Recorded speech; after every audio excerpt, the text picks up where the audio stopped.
The #1 selling product of its kind with over 20 years of research and innovation. Botox Cosmetic, out botulinum toxin A, is a prescription medicine used to temporarily make moderate to severe frown lines, crow's feet, and forehead lines look better in adults. Effects of Botox Cosmetic may spread hours to weeks after injection, causing serious symptoms. Alert your doctor right away as difficulty swallowing, speaking, breathing, eye problems, or muscle weakness may be a sign of a life-threatening condition. Patients with these conditions before injection are at highest risk. Don't receive Botox Cosmetic if you have a skin infection. Side effects may include allergic reactions, injection site pain, headache, eyebrow and eyelid drooping, and eyelid swelling. Allergic reactions can include rash, welts, asthma symptoms, and dizziness. Tell your doctor about medical history, muscle or nerve conditions including ALS or Lou Gehrig's disease, myasthenia gravis, or Lambert-Eaton syndrome, and medications, including botulinum toxins, as these may increase the risk of serious side effects. For full safety information, visit BotoxCosmetic.com or call 877-351-0300. See for yourself at BotoxCosmetic.com.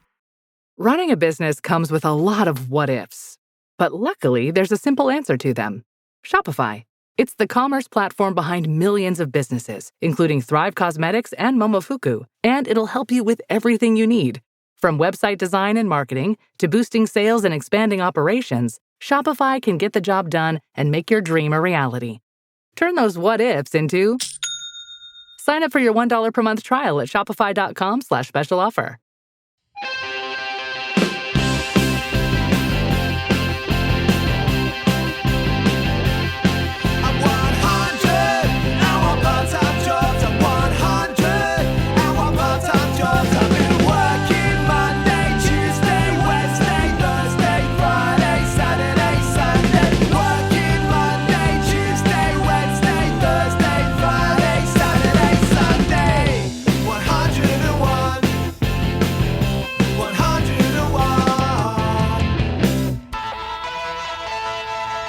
Hey, you're listening to 101 Part-Time Jobs with me, Giles Bidder. This is the show where we try to keep up with an ever-changing time in music by hearing from artists, authors, comedians.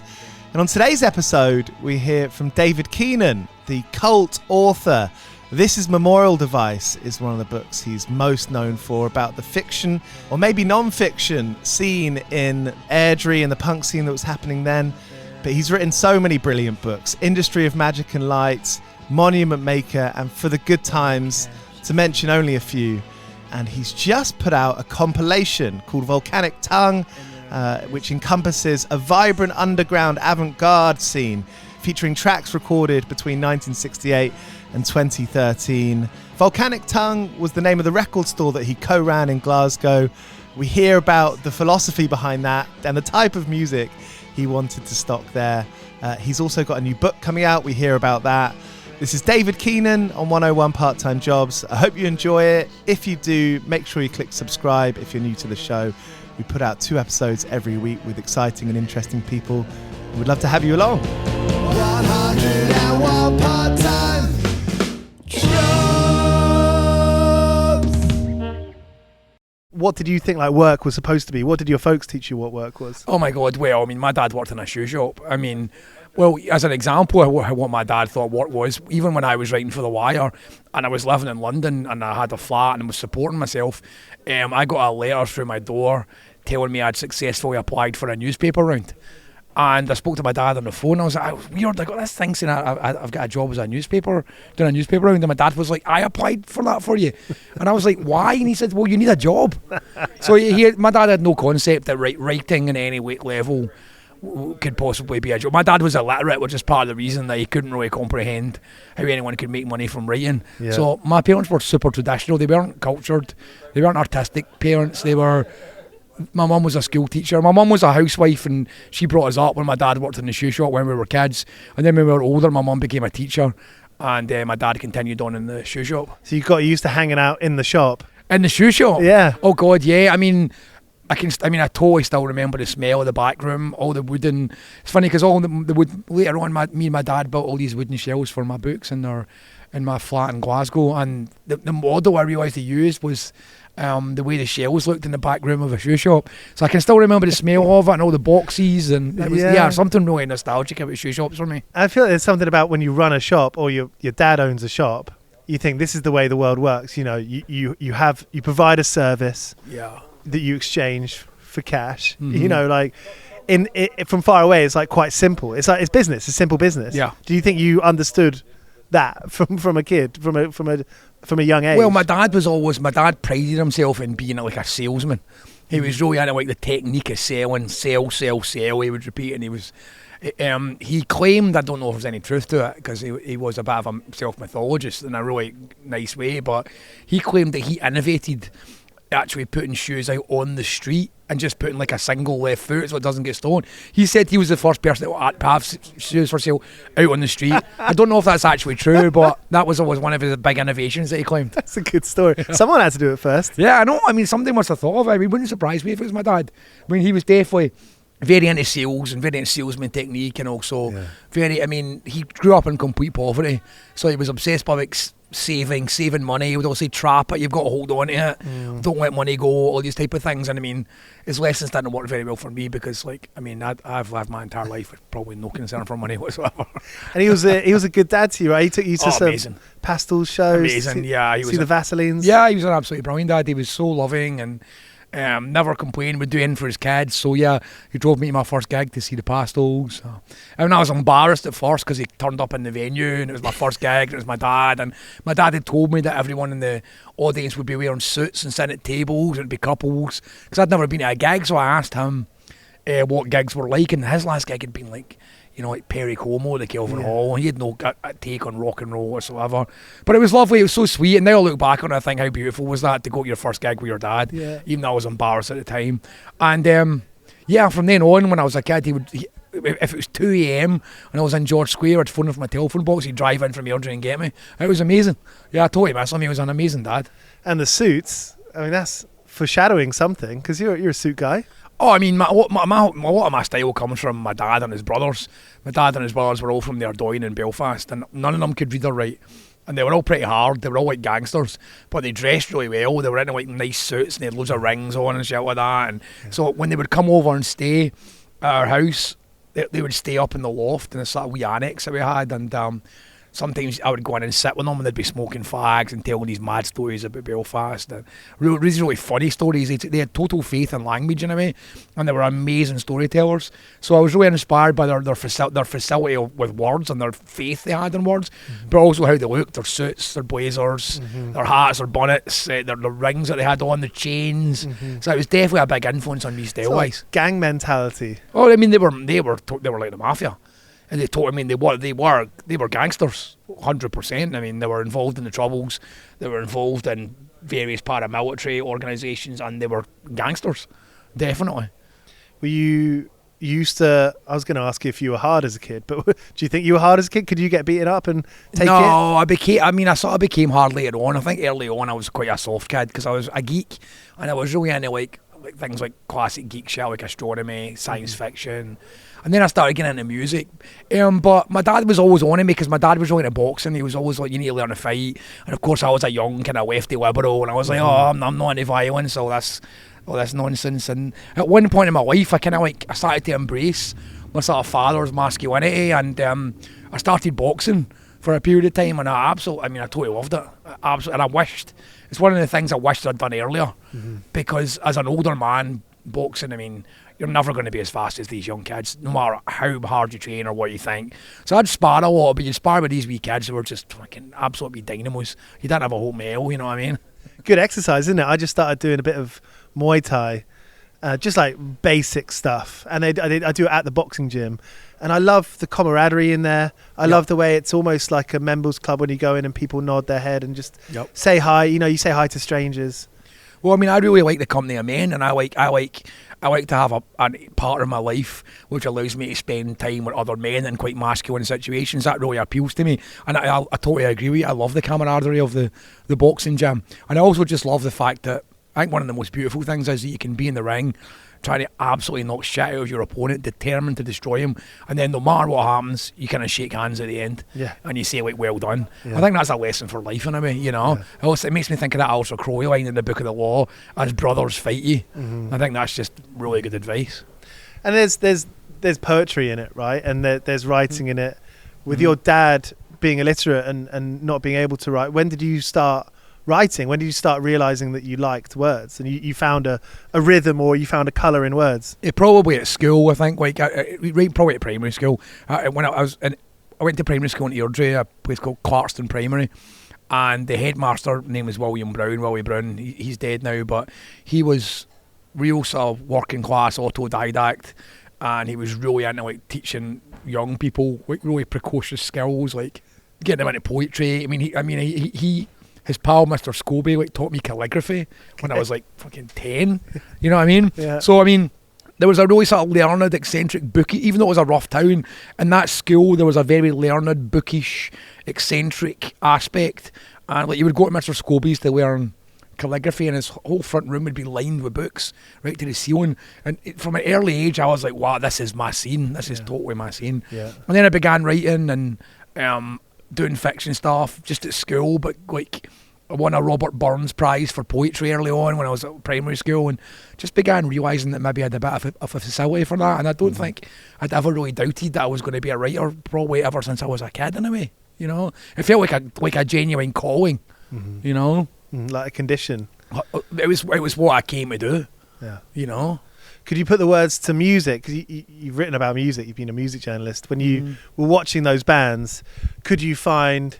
Because there's a lot of music journalism out there that's like, for lack of a better word, like whack. You know, like there's a lot of done music journalism. And it's actually it's hard to write about music in a meaningful way. It is.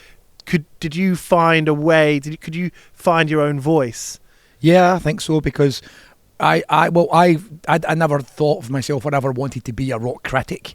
You know, I never wanted to critique music. I wanted to write pieces that were the sort of equivalent, that like if you really liked this record by the Velvet Underground, I'd like to write a piece that you would enjoy as much as listening to the record. Yeah. So I didn't really want to betray the music or even get behind it or take it apart to see the nuts and bolts. I wanted to create something that was sort of equal to it. So I really tried to sort of mint a prose style that aspired to music in a way. Yeah. You know, I had a musicality to it.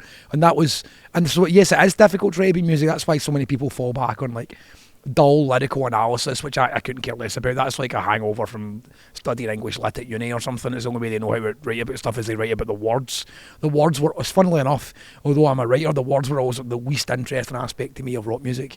It was all about sonic experience for me, primacy. And I never really thought that the words worked particularly as poetry outside the context of the song. I didn't care about poetry. I don't think it was necessary. I didn't feel that we had to prove rock music's validity by pointing to another art form and saying it's kind of like that.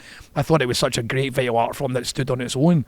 But yeah, so I was always about and I guess I got that from Lester Bangs, because when I read Lester Bangs' Psychotic Reactions on Carburetor Dung when I was like 17 years old, I mean, that's probably still my most reread book of all time.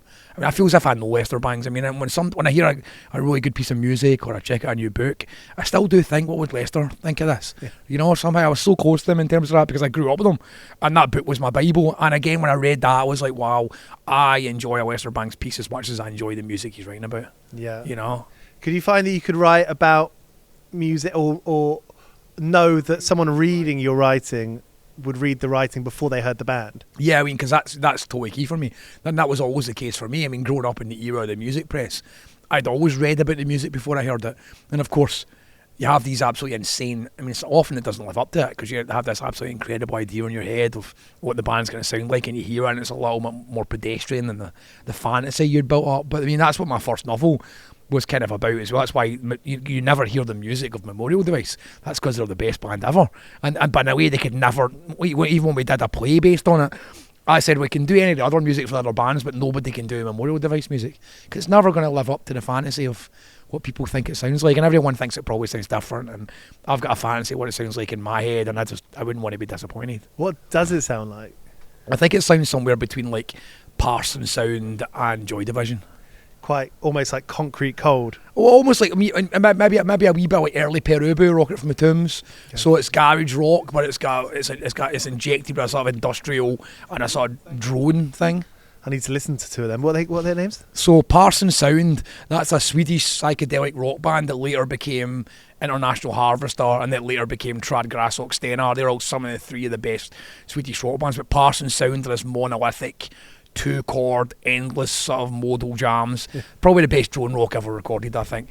And then obviously Joy Division is like, you know, I think that sort of bass led kind of slightly when the bass is melodic and the dark chords and a bit of like drony synth, but and then the way Perubu combined garage rock but with these kind of aformal electronic keyboards and quite arty vocals and lyrics. And there's somewhere between there. There's also a New Zealand group called the Pin Group, which was led by a guy called Roy Montgomery. They were on Flying. There's some records on Flying Nun, yeah. And the Pin Group's another group that I kind of imagine probably sound pretty much like Memorial Device. It feels like Memorial Device in this world, and even how much you've thought about what the band sounds like. Did you have years, and I know that you wrote a first draft of a book and scrapped that before Memorial Device, but did you think about the world of Memorial Device for years leading up to it? No, I never did. It came to me fully formed and immediate. The only thing I knew I wanted to do is I thought I'm going to write like an oral history of a fake Airdrie underground scene inspired by like Please Kill Me, by Legs McNeil, and the other Hollywood by Legs McNeil, and those classic sort of like rock and roll oral histories from the Velvets to the Voidoids by Clinton Halen, those kind of books, which I really loved. So I thought I wanted to do a fictionalised version of that. And by the time you'd written that, you'd had, you were late 20s, early 30s? No, early 30s when I wrote that, yeah. So you'd had an adult's life before that. Oh, yeah. I'd been completely dedicated to writing about music as well. But I always knew I was going to be, I wanted to be a novelist. That was my biggest ambition. And so when I turned 30, I began thinking, well, I need to write these novels now because I'm getting old, and if I am going to write novels, I need to start now. So I started in really hard in my early 30s, and I didn't really stop for the next 12 years. I wrote novel after novel after novel without submitting them to an agent, without knowing how to get them published, and so nobody read them. I just would finish one and start the next. I didn't really know what to do with them, but I felt like I was on a total roll. I was loving writing, so I just kept writing one novel after the other for years. It's amazing that, and 30's still young, but it's amazing to have the energy to do that. I know, it was total determination though. I just was, I said to myself, like, I'm never going to have any regrets, and even if I don't end up published, or if these books come to nothing, I'm still going to be able to say to myself, I could not have tried harder. So I made a vow that I was going to do that. So I did everything to write those books. And in a way, early on, I said, you mentioned me destroying that first draft, and one of the things that I taught myself doing that and writing for 12 years without anyone reading anything was the ability to write hopelessly. And I think as a novelist or anyone who writes fiction, you've got to develop that, because it probably is hopeless. The chances of anything getting published, I now know, are so fucking slim. And in a way, it doesn't really matter, because the best thing about writing novels is the writing of the novel. And if you're in it for any other reason, there's no point, because that's what you do virtually all the time. It's lovely to get to do an interview, to meet people who have liked the books, to do an event. I mean, it's so lovely because you spend so much solitary time as a novelist just writing. But the best fun is when you're in the middle of a book and you don't know where it's going, and the characters are alive, and you sit down every day and it goes somewhere else. And I don't think there's any equivalent feeling in my life really that's that creative high. And no matter how I'm feeling, no matter what anything's happening in my life, the one thing I've never lost the ability to do, no matter how crazy things are, even, is to still write fiction. It just never seems to kind of fail me, even when everything else is failing me. It feels like, to be in the place to even start doing that, you need to, maybe not need to, but to me it's like, it's a rejection of traditional society. And I think of, if you're 30 by that point, you probably worked and been in various situations between, leaving your parents' house when you're a teenager to paying rent, to like live enough life to think, actually, this is all bullshit. I'm going to do what I want to do. Is that somewhere near the truth? Yeah, I mean, I think I always was scared of getting to 50 and thinking that I hadn't done what I knew I could do, or what I knew I should, or what I felt I was here to do. So I was always, that was one of my big things I was shooting for. I think I said to myself, by the time I'm 50, I would like to have published a novel. And when I meant published, I was like, maybe even publishing myself, or or at the best, some indie press put it out. That was what I thought might be the reality, and I would have been happy with that. But as it was, it went somewhere else, and it was quite amazing. It has been amazing, and Memorial Device has played a huge part in my life. When I met my now fiance, she got me that book and it fucking blew the doors open in my mind of what fiction could be, because all of a sudden I was like, oh, I know this, because where I grew up we had a punk scene, and we had the parks and we had the hangouts and we had the dodgy people and all that. You know, we had our memorial device. Yeah. And of course, I'm not alone. But what I think about, right, and my mum's an author. She writes crime, and but started off in family. And when she started working at a prison, that's when she started writing about crime. Family writing came first, and then my parents broke up. She got a second job, which is probably why I do this podcast. You know, knowing my mum and respecting her as an artist, author, Brilliant. but knowing that she still teaches and does all these bits and bobs to afford it. It's like, why do people do this? And it's the same with artists. It's the same with painters, because the money don't come first. The money's the last thing that you see. The work goes first. So where do you think that comes from in you? And for me, I think it comes from a sort of, I always think that I'm writing with a sense of gratitude, because I think I really did have quite an amazing life. I've had quite an amazing life, a really, really enjoyable life. I've probably done virtually everything I ever dreamt of doing. I had a magically happy childhood, and in a way I feel as if I owe the universe sort of something in return for the amazing experiences that I've been gifted. And so I felt that I had to write these books to add something, to give something back to the universe, to memorialise literally all the sort of magical people and magical times that I've experienced in my life. I wanted to get it down somehow as a thank you. Even if you were going to go skint? Yeah, I mean, it was. I felt like, you know, I always identify with that angel Metatron who stands on the right hand shoulder of God, and he's like, he takes down everything that happens. He's like God's faithful scribe, you know. And I always think that's what I came to do, to sort of be God's recording angel. And it's more important than anything else. So if you've got 50 quid left for the month, then fine. Unfortunately it is. I mean, and I'm probably quite a difficult person to live with, because my absolute priority is my novels and writing. I'm really completely dedicated to that, and everything else kind of comes second. And yeah, I mean, I've been lucky. I sort of stumble along. Financially, I'm probably a total disaster area. I never think about money at all, but somehow I've been really lucky that I've been able to. I mean, I don't do anything but write novels, which is, I know in this day and age, it's fucking insane. It's incredible. Yeah, really. I mean, and I believe me, I know, and I'm so. I mean, I always say my dreams came true, and I don't take it lightly. I think it's absolutely amazing that I'm able to do this. You know, White Rabbit's played a big role in that. Who's the editor? Lee Brackstone. Lee Brackstone is the editor. You and him seem thick as thieves. Yeah, we are. Well, I mean, we're best friends, as well as being like. Well, I always think that what happened when Lee and I met was like Lee was looking for the writer that I was, and I was looking for the editor that he was. So we were both kind of looking for each other, and when we met, it was obvious that this was what we'd been. And I've done more books with Lee than he's done with any other writer at this point. And when we met, it was quite funny, because how we met was, I was still writing for The Wire, and I reviewed a book by Richard King, this writer, called Original Rockers. It was about the sort of history of record shops in Bristol. And I was commissioned to review it. I didn't ask to review it. And I really thought it was dreadful. I thought it was really bad. It was on Faber at the time. Lee edited it. And I absolutely slaughtered it in The Wire. I mean, I couldn't help myself. It was so bad. And anyway, straight after that, Lee Brackstone followed me on Twitter. And I thought, that's pretty big. You know, I panned his book, and he immediately started following me, and so I was impressed. And so he was the first editor I'd ever heard of, and I'd been writing for this decade and a half of books. So I just thought, fuck it, this seems like too good an opportunity. So I DM'd him. I said, look, I've written a novel. I'd written loads, but I decided I was going to send him a memorial device. And I said, I've written a novel that I think you might like. Can I send it to you? And he said, sure, send 3 chapters. And I'm pretty sure his motivation was, yes, send 3 chapters of your shitty book, and I'll get back to you and tell you how crap your book is, and it'll be a really nice, sweet bit of revenge. But he wrote back a couple of hours later, he was totally on it, and he said, I like it, send the entire book. So I sent him the full manuscript to the memorial device on the Friday evening, and on the Monday morning he phoned, and he made an offer for worldwide rights for Faber and Faber, just immediately on the spot. Didn't even have an agent. It's totally insane. Had to find an agent to negotiate a deal. I think it's pretty unparalleled. I mean, it was not unsolicited, and I'd panned one of his books. But he did say at the start of the conversation, when he phoned me up, he was like, mate, I have to say, when I got that message from you asking if I would read your book, I thought, who the fuck does this cheeky cunt think he is?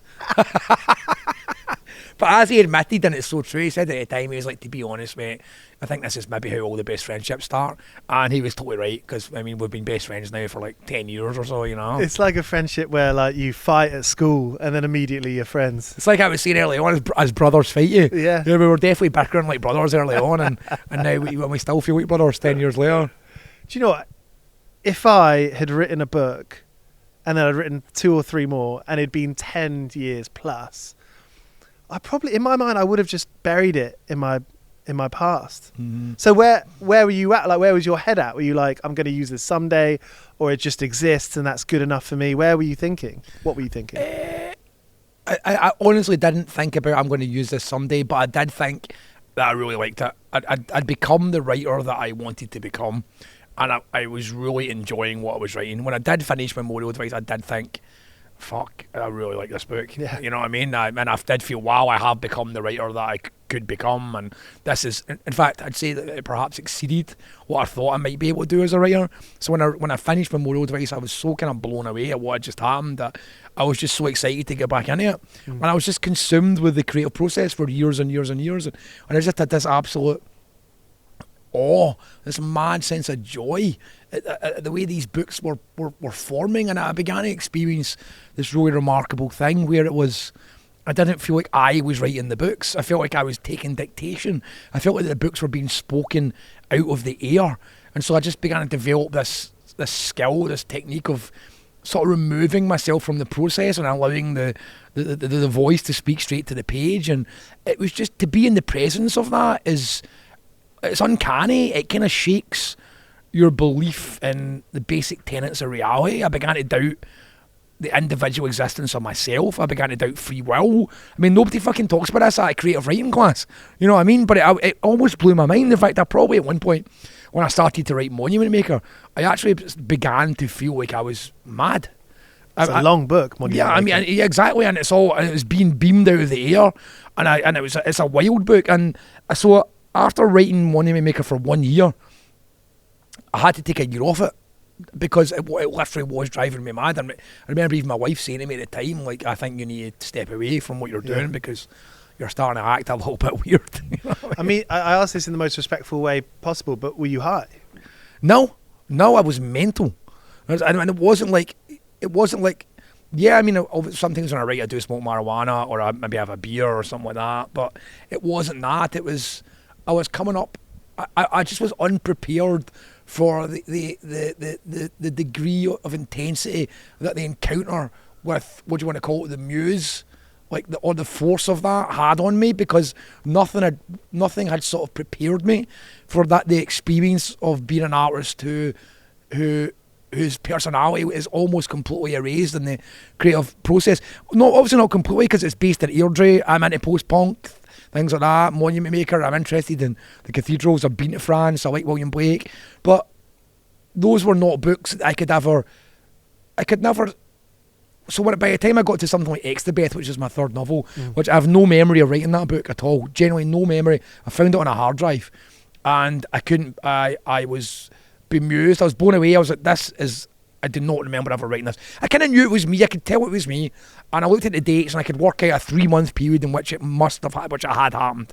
But I had no recollection of the book.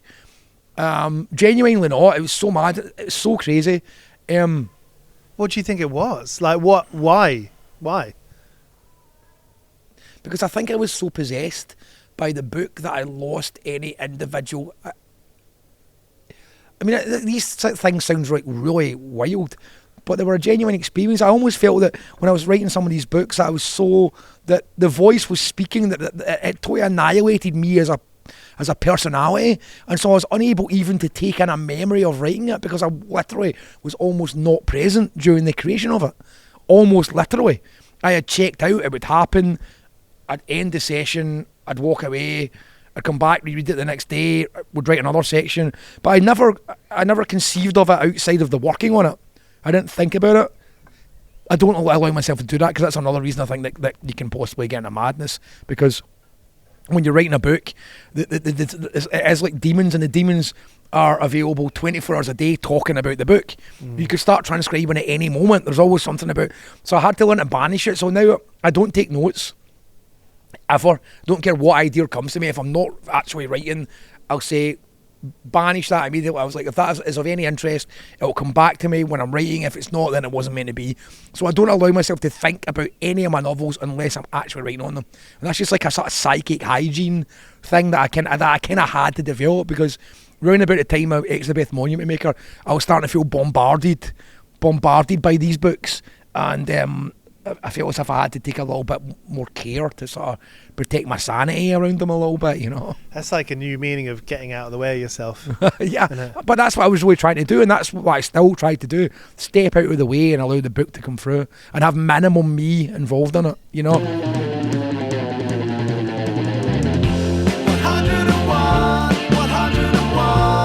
part-time jobs. 101 part-time jobs.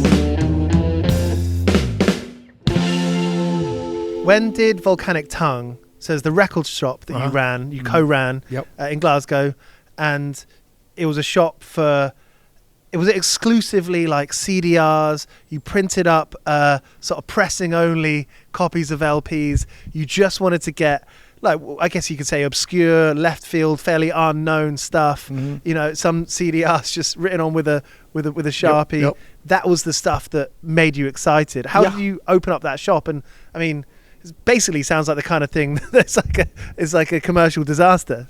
Well, it was mad. Well, because like, so me and Heather Lee, who was a musician, she played in Scorse's and Charlotte Lamb and Ash Castles on the Ghost Coast at the time, and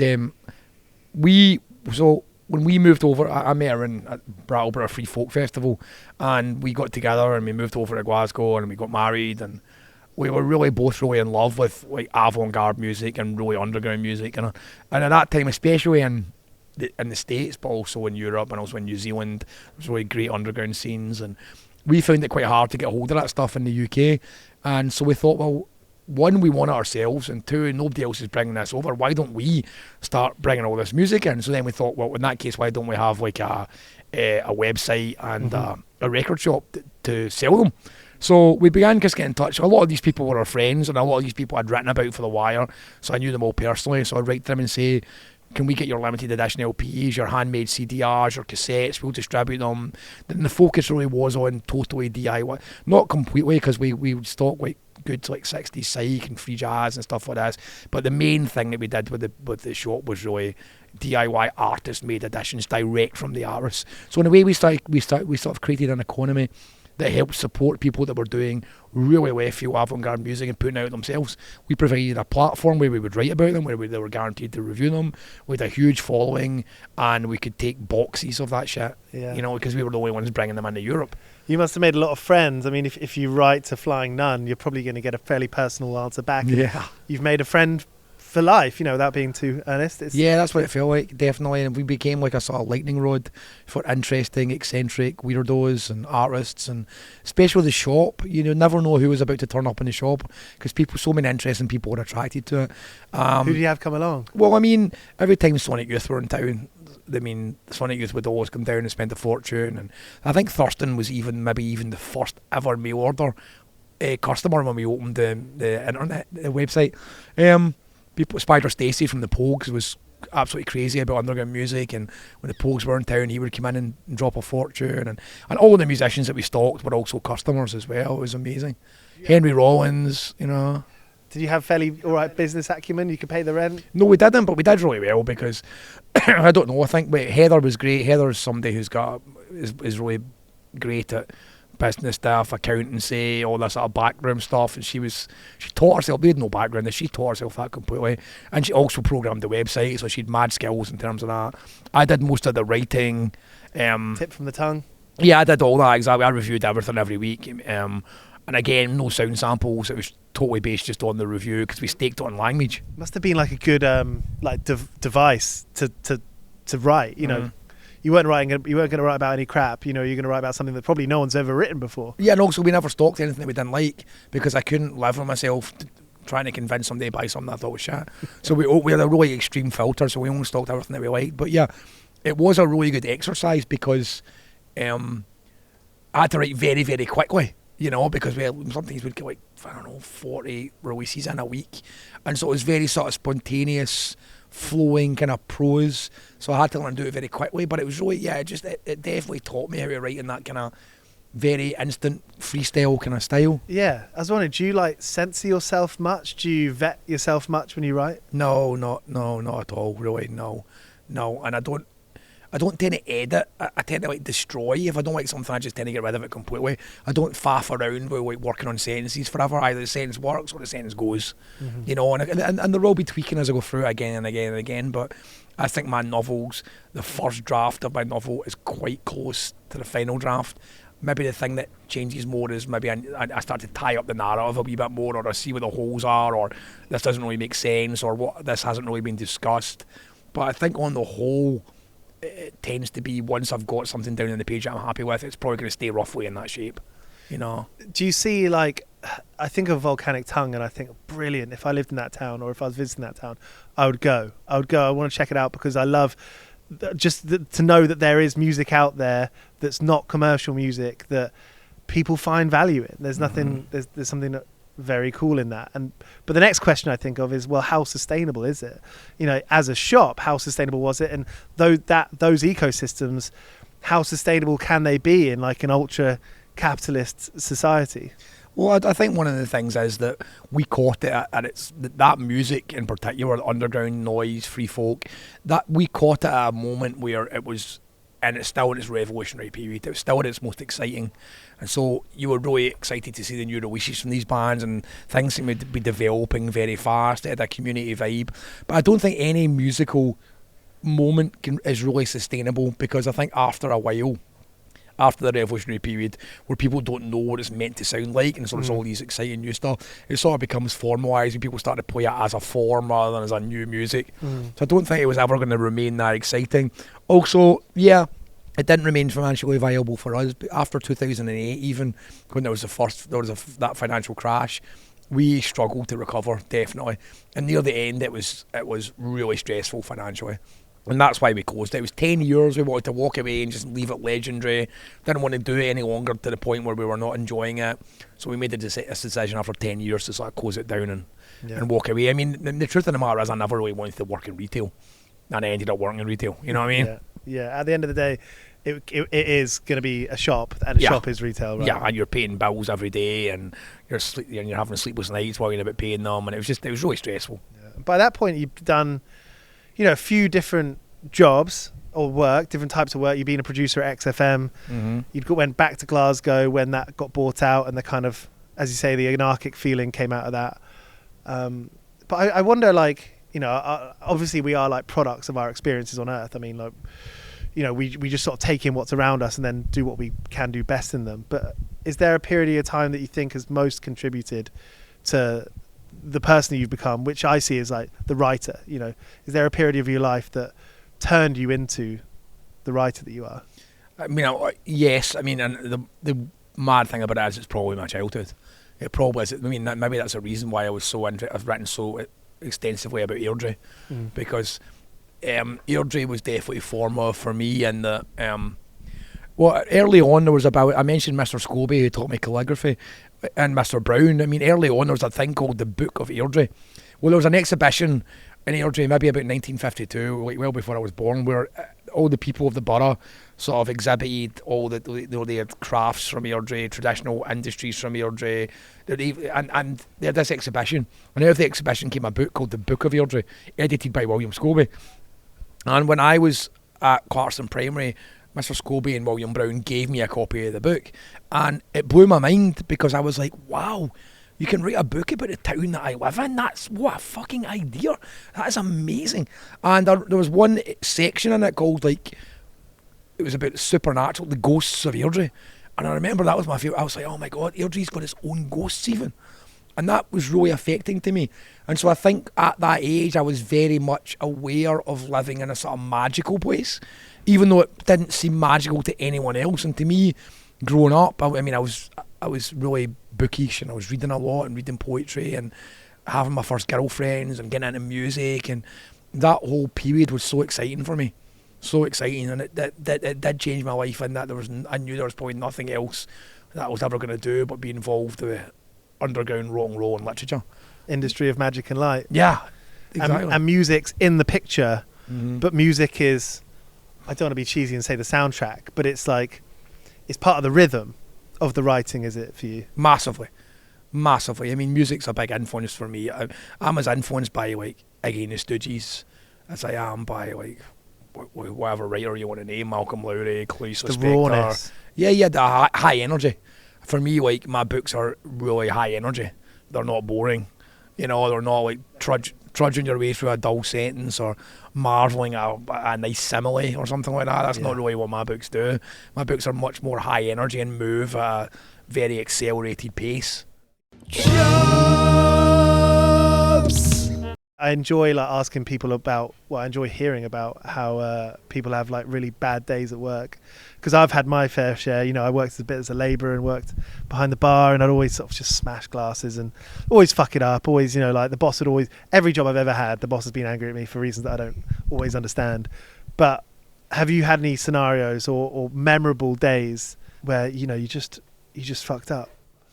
Yeah, I mean, I was fired from so many jobs when I was young. I mean, like, I was talking about my dad working in a shoe shop. I tried to get a job, and he always wanted me to work in a shoe shop. So, like, he got me a job working Saturdays at some shoe shop in Coatbridge, and I really could not be arsed. And I remember someone asking me have you got this in a size 3? I was like, no. They were like, size 4? I was like, no. She was like, you're not even looking, are you? And I was like, no. And the manager came over to me and said, I'm really impressed. You literally did not give a fuck. And I was like, yeah, and of course he fired me on the spot, but he was kind of impressed how little I gave a fuck. I mean, and I feel a bit bad. I was probably like I don't know. I'm not proud of that. Probably just like I couldn't be arsed working a normal job, or I thought it was above me or something, which is ridiculous now. But yeah, there was a run of jobs. I was a postman in Airdrie for a bit. I worked at Slater's Menswear for one day. Just all these jobs that did not survive more than 24 hours. And I very quickly learned that I'm just not the sort of person that can have a boss. Was the Dole available there? I mean, you hear about all the bands, all these great bands back in Teenage Fan Club, Oasis, Jesus and Mary Chain. I mean, it feels like all the bands around that time, whether we know them or not, were able to exist because they were on the Dole. Did you go on the Dole? No, I wasn't. I was never on it. I think maybe I might have been on the Dole for like 2 weeks after university, but I was never on the Dole. My dad was really against like signing on for benefits. He was like, you should be working at all costs. So it was kind of, I would be an object you'd be an object of shame in my family if you ended up on the Dole. So maybe I got away with it for like 2 weeks, but no, I was never on the Dole. I mean, I think your point is correct, and I think so many bands were able to survive because of the good Dole money and housing benefit back in the day, but it wasn't something that I ever took advantage of. So that was David Keenan here on 101 Part-Time Jobs. His new compilation, Volcanic Tongue, is out now via Disciples. Very much looking forward to his new book. Thank you for being here. And we'll be back next week with an episode with Ambrose from King Gizzard next Tuesday. And then the excellent European trio Oracle Sisters next Thursday. See you then. 101 Part-Time Jobs is hosted by Giles Bidder and produced by me, Olivia Swash. This has been a Mighty Moon Media production.